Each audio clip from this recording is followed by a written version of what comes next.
ॿिए पासे सुल्तानकोट वेझो रोड हादिसो पेश आयो आहे जंहिंजे नतीजे में हिकु औरत फौत थी आहे ऐं ॿ ॼणा ज़ख़्मी आहिनि। औरत जो लाश ऐं ज़ख़्मियुनि खे अस्पताल मुंतक़िल कयो वियो आहे। अव्हां खे सुल्तानकोट मां ख़बर ॾियूं पिया जिते मोटरसाइकिल स्लिप थियण जे नतीजे में हिकु औरत फौत थी आहे ऐं ॿ ॼणा ज़ख़्मी आहिनि। औरत जो लाश ऐं ज़ख़्मियुनि खे अस्पताल मुंतक़िल कयो वियो आहे जिते ॿिनि ज़ख़्मियुनि जो इलाज जारी आहे। अव्हां खे रोड हादिसे बाबति अपडेट कयूं पिया। अव्हां खे ॿुधायूं पिया त सुल्तानकोट वेझो मोटरसाइकिल स्लिप थियण जे नतीजे में हिकु औरत फौत थी आहे ऐं ॿ ॼणा ज़ख़्मी आहिनि। औरत जो लाश ऐं ॿिनि ज़ख़्मियुनि खे अस्पताल मुंतक़िल कयो वियो आहे जिते ज़ख़्मियुनि जो इलाज जारी आहे। अपडेट मालूम कंदासीं। असां सां टेलीफोन लाइन ते मौजूदु आहे KTN न्यूज़ रिपोर्टर इसरार चांडियो। जी इसरार, छा अपडेट्स आहिनि?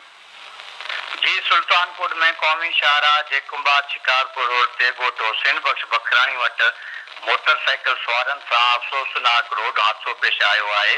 मोटरसाइकिल स्लिप थियण सबबि खानपुर जे इलाइक़े रहीमाबाद वासी 45 वरनि जी औरत माई अख्तियार खातून ज़ाल भागल सुमरो फौत, जॾहिं त संदसि धीअ शाज़िया ऐं पुटु सख़्तु ज़ख़्मी थी पिया आहिनि जिन खे मौक़े ते बीठल मक़ामी फौती औरत जो लाश ऐं ज़ख़्मियुनि खे खणी RIC सेंटर सुल्तानकोट पहुचायो आहे।